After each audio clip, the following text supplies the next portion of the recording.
سورہ آل عمران تیسرا سپارہ حضرت مریم علیہ السلام آپ کی والدہ ماجدہ نے یہ نظر مانی کہ یا اللہ تو مجھے بیٹا عطا کر تو میں تیرے گھر کے لیے وقف کر دوں گی، تیرے گھر کی صفائی کرے، تیرے گھر کی خدمت کرے گا، یا اللہ تو مجھے ایک بیٹا عطا کر دے۔ تو جس وقت یہ نظر مانی تو اس وقت جو ہے خالق کائنات نے بجائے بیٹا عطا کرنے کے اللہ رب العزت نے آپ کی والدہ یعنی حضرت مریم علیہ السلام عطا کر دی۔ حضرت مریم کی والدہ نے دعا تو یہ مانگی تھی کہ یا اللہ بیٹا عطا کر، لیکن اللہ رب العزت کی رضا کچھ اور تھی، خالق کائنات نے بیٹی عطا کر دی جن کا نام حضرت مریم علیہ السلام جو حضرت عیسیٰ علیہ السلام کی والدہ ہے۔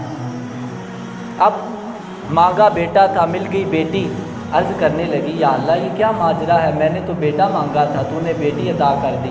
تو اللہ نے فرمایا اے مریم کی والدہ پریشان نہ ہو، یہ جو میں نے بیٹی عطا کی ہے یہ بیٹوں سے بڑھ کر ہے۔ سبحان اللہ۔ فرمایا اس کی شان اور اس کی عظمت بیٹوں سے بھی زیادہ ہے۔ سبحان اللہ۔ اب منت جو مانی تھی کہ اللہ کے گھر کے لیے وقف کرنا ہے، اب حضرت مریم علیہ السلام کو خدا کے گھر کے لیے وقف کر دیا حضرت زکریا علیہ السلام نے۔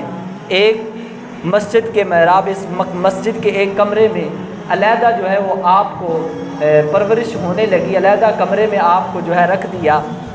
اب چھوٹی ہیں، چھوٹی عمر ہے۔ ایک دن حضرت زکریا علیہ السلام مسجد میں داخل ہوئے، کلما دخل علیہا زکریا المحراب، آپ جس وقت محراب میں داخل ہوئے تو دیکھتے کیا ہیں، وجد عندہا رزقا، حضرت مریم علیہ السلام کے پاس بے موسم پھل پڑے ہوئے ہیں، اور ایسے پھل ہیں جو دنیا میں نہیں بلکہ جنت کے پھل لگ رہے ہیں۔ آپ نے دیکھا کہ اللہ نے بے موسم پھل عطا کر دیے حضرت مریم علیہ السلام کو۔ حضرت مریم اللہ کی نیک ولیہ، اللہ کی نیک بندی ہیں۔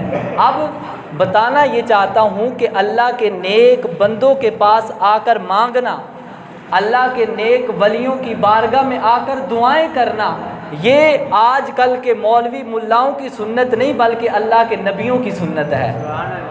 حضرت زکریا اللہ کے نبی ہیں، آ کر جس وقت دیکھا کہ بے موسم پھل پڑے ہوئے ہیں، یہ کوئی قصہ کہانی نہیں بلکہ قرآن کا واقعہ ہے، تو حضرت زکریا علیہ السلام نے وہاں کھڑے کھڑے وہاں کھڑے کھڑے دعا زکریا ربا، اللہ کی بارگاہ میں ہاتھ اٹھا دیے، اے خالق کائنات، اے مالک کائنات، ہنالک دعا زکریا ربہ قال ربی حب لی من لدنک ذریۃ طیبہ، یا اللہ اگر تو مریم کو بے موسم پھل عطا کر سکتا ہے، اگر تو مریم علیہ السلام کو بے موسم پھل دے سکتا ہے مسجد میں، تو یا اللہ میں بوڑھا ہو گیا ہوں، کیا بات ہے، اگر مریم کو تو بے موسم پھل عطا کر سکتا ہے تو مجھے بھی بڑھاپے میں ایک بیٹا عطا کر دے۔ سبحان اللہ۔ خالق کائنات نے دعا سن لی تو فبشرناہ، اللہ نے خوشخبری دی۔